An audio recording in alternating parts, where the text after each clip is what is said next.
बिस्मिल्लाहिर्रहमानिर्रहीम। अस्सलाम वालेकुम। आज 5 अप्रैल बरोज़ मंगल हम बात करेंगे सुप्रीम कोर्ट ऑफ पाकिस्तान में डिप्टी स्पीकर की रूलिंग के ख़िलाफ़ जो आज अहम समाअत हुई है। और इस वक्त जब मैं आपसे बात कर रहा हूँ तो वक्फ़ा हो गया है नमाज का, और वक्फ़ा से पहले की जो समाअत का हवाला है वो मैं आपके साथ शेयर करूँगा। मुख्तसर आज हम बात करेंगे सुप्रीम कोर्ट ऑफ पाकिस्तान में रज़ा रब्बानी साहब के दलाइल मुकम्मल हुए हैं, जो कि पाकिस्तान पीपल्स पार्टी के वकील हैं, और मखदूम अली ख़ान साहब के दलाइल मुकम्मल हुए हैं, जो कि मुत्तहिदा अपोजिशन के भी वकील हैं और नून लीग के वकील हैं। और आज़म नज़ीर तारड़ साहब ने अदालत में कहा कि ये सिर्फ नून लीग के वकील ही नहीं, मुत्तहिदा अपोजिशन के भी मौलाना फजल रहमान और मैंगल और सब की तरफ से हैं।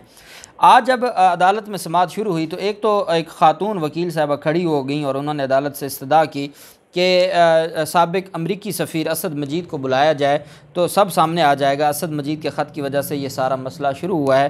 ख़ातून की दरख्वास्त पर चीफ जस्टिस ने कहा कि हम इनफरादी दरख्वास्तें नहीं सुन रहे, हम वो केस सुन रहे हैं जो यहाँ पर जिसकी समाअत है। दौरान समाअत रज़ा रब्बानी साहब जब तशरीफ़ लाए, और वो पाकिस्तान पीपल्स पार्टी के वकील हैं और एक आइनी माहिर समझे जाते हैं, लेकिन बदकिस्मती ये है कि जब आप किसी सियासी जमात के साथ अटैच हो जाते हैं और अब जब आप किसी सियासी जमात को रिप्रेजेंट कर रहे थे अदालत में, तो आप आइनी और कानूनी बात कम करते हैं और सियासी बात ज़्यादा करते हैं। यही फ़र्क था आज रज़ा रब्बानी साहब की बहस में और मखदूम अली ख़ान साहब की। मखदूम अली ख़ान साहब एक प्रोफेशनल वकील हैं, वो किसी सियासी जमात का हिस्सा नहीं है। भले वो नून लीग और अपोजिशन को रिप्रेजेंट कर रहे थे, लेकिन उन्होंने आइन और कानून की बात की, और जहां उनको लगा है कि हमारा केस वीक है उस बात को उन्होंने तस्लीम भी किया है।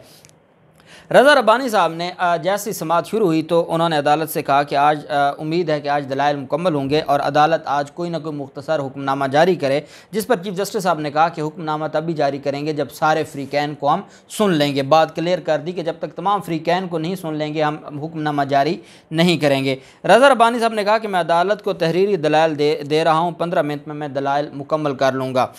रज़ा रब्बानी साहब ने कहा कि डिप्टी स्पीकर की रूलिंग बदनीयती पर मबनी है। अदम एतमाद जमा कराने के बाद से 9 बार बदनीयती पर मबनी इक़नाबात किए गए।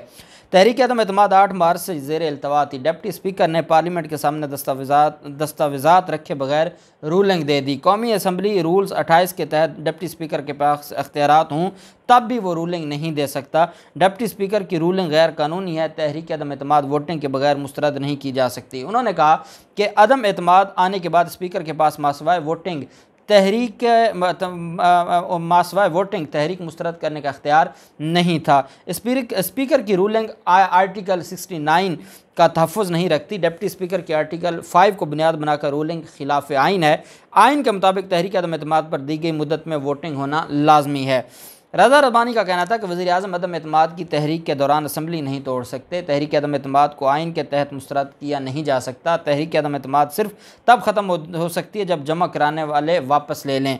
रज़ा रब्बानी ने सदा की कि अदालत नेशनल सिक्योरिटी कौंसल मीटिंग के मिनट्स और जो केबल आई है उसको तलब करने का भी हुक्म दे। अदालत में साथ उन्होंने ये भी कहा कि हम ये चाहते हैं कि सारे का सारा जो मामला है ये खुलकर सामने है और चीज़ें बड़ी क्लियर हो जाएँ। तो चीफ जस्टिस साहब ने कहा कि आपके दलाइल हमने सुन लिए हैं और अपने टू द पॉइंट बात की है। अब हम नून लीग के वकील को सुन लेते हैं और फिर जो बाकी चीज़ें हैं वो फिर हम अटॉर्नी जनरल साहब की तरफ आ जाएंगे।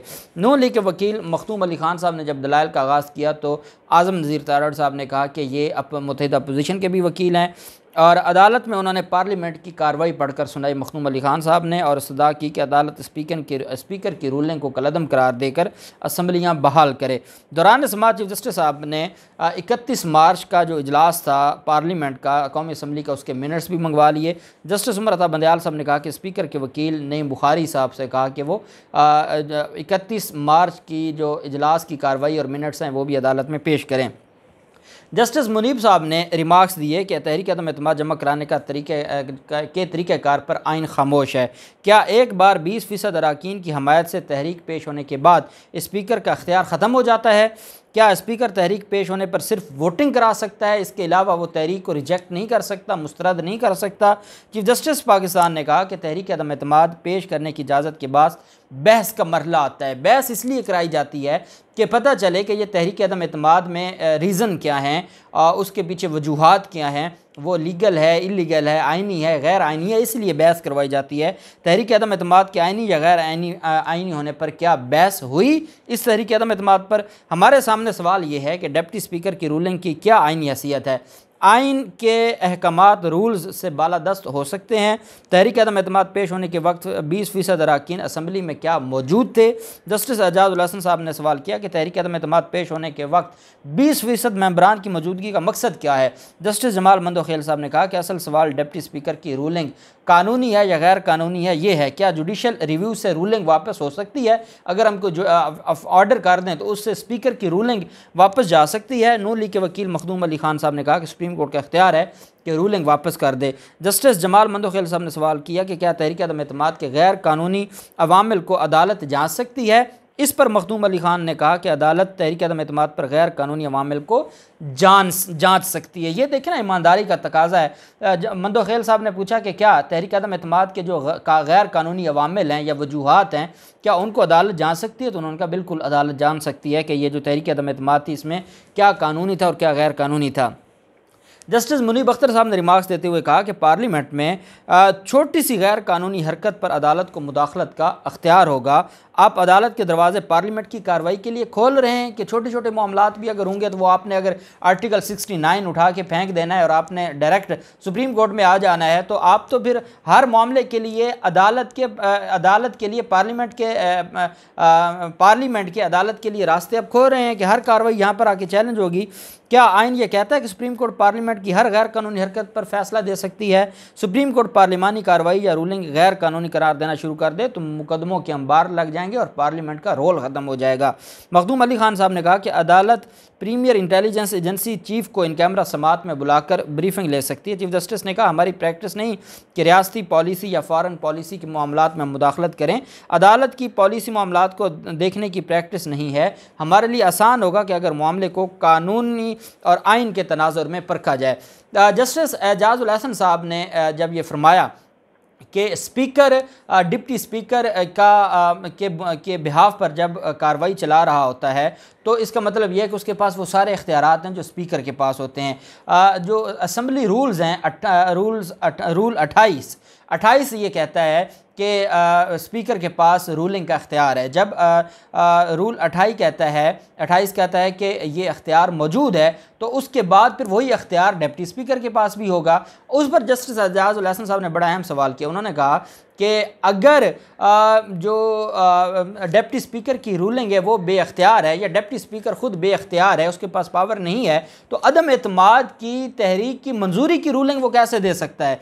कि अगर for the sake of arguments deputy speaker एक इजलास की सदारत कर रहा है और उसमें एक अदम एतमाद पेश होती है और डिप्टी स्पीकर रूलिंग देता है कि ये गैर आइनी है, उसको रिजेक्ट कर देता है, तो आप कहते हैं वो तो उसके पास अख्तियार नहीं है। तो फिर अगर वो अदम एतमाद की तहरीक को मंजूर कर लेता तो फिर उसकी रूलिंग कैसे आइनी थी? इसका मतलब यह हुआ कि डिप्टी स्पीकर के पास अख्तियार है कि वो इस सारे के सारे मामले पर रूलिंग दे सकता है। साथ मखदूम अली खान साहब ने कहा कि देखना यह है कि स्पीकर ने उनको अख्तियार दिया था या नहीं दिया था, कोई सर्टिफिकेट दिया था या नहीं दिया था। उस पर जस्टिस एजाजुल हसन साहब ने कहा कि वो नईम बुखारी साहब वकील हैं स्पीकर डिप्टी स्पीकर के, वो बता देंगे अदालत को, सारी चीज़ों के बारे में आगाह कर देंगे और अदालत इस सारे मामले को देख लेगी। अदालत में जो जस्टिस मुनीब अख्तर साहब हैं उन्होंने ये सवाल किया कि आर्टिकल जो 95 है वो सिर्फ़ और सिर्फ बात करता है आर्टिकल 95 अदम एतमाद की और वोटिंग की, रूलिंग की कहीं बात नहीं है, उसको मंजूर या उसको मुस्तरद करने की बात नहीं है। अब रूलिंग का मामला आ जाता है रूल्स में। अब ये बताएं कि अगर उसने कोई गलत रूलिंग पास की है तो वो रूल्स की खिलाफ वर्जी तो हो सकती है, कवायद की खिलाफ वर्जी तो हो सकती है, वो आइन की खिलाफ वर्जी तो नहीं है। अदालत यहाँ पर बैठी है आइन की खिलाफ वर्जी देखने या ना देखने के लिए, वो आइन की खिलाफ वर्जी नहीं होगी।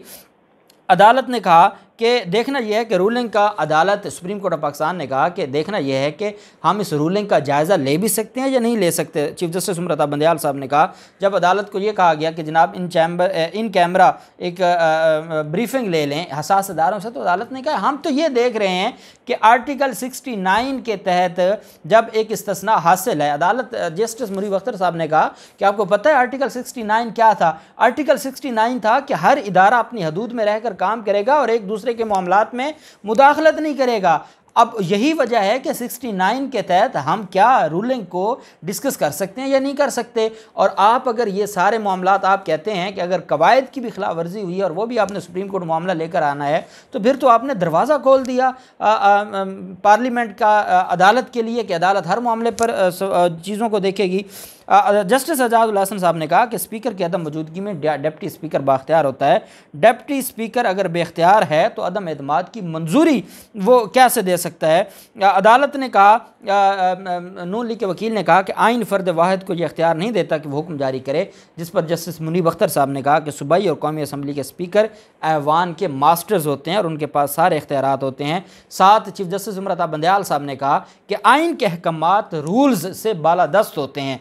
जब रूल्स में कोई चीज़ आ गई, आइन में रूलिंग के हवाले से खामोशी है, लेकिन आइन में यह लिखा हुआ है कि 69 को आप 69 के तहत आप नहीं छेड़ सकते असम्बली की या स्पीकर की रूलिंग को या स्पीकर की कार्रवाई को। तो इसका मतलब यह है कि जो रूल्स हैं उससे आइन बालादस्त है। आइन बालादस्त है तो इसका मतलब है आर्टिकल 69 के तहत हम नहीं इसमें इंटरफेयर कर सकते। अदालत ने कहा कि इन सारी चीज़ों को देखना है और इन सारे मामलात को देखना है। डिप्टी स्पीकर के ने आइन की खिलाफ वर्जी की है, वकील नून लीग का यह कहना था, जिस पर जस्टिस मुनीब अख्तर साहब ने कहा कि आर्टिकल 95 में सिर्फ अदम एतमाद और वोटिंग का जिक्र है और रूलिंग का जिक्र नहीं है, रिजेक्शन का जिक्र नहीं है। वो कवायद के ज़रिए होगी और वो कवायद गैर कानूनी तो हो सकते हैं, वो गैर आइनी नहीं हो सकते। बहरहाल अदालत में बड़ी डिटेल आज आर्गूमेंट्स हुए हैं और वक्फा के बाद अब मेरे ख्याल में अटॉर्नी जनरल साहब बहस करेंगे और अटॉर्नी जनरल साहब की बहस बड़ी अहम है और फिर नईम बुखारी साहब की जो बहस होगी वो बहुत अहम होगी। और मुझे लगता है कि ये जो वक्फा किया गया तो वक्फा के बाद आज शाम तक अदालत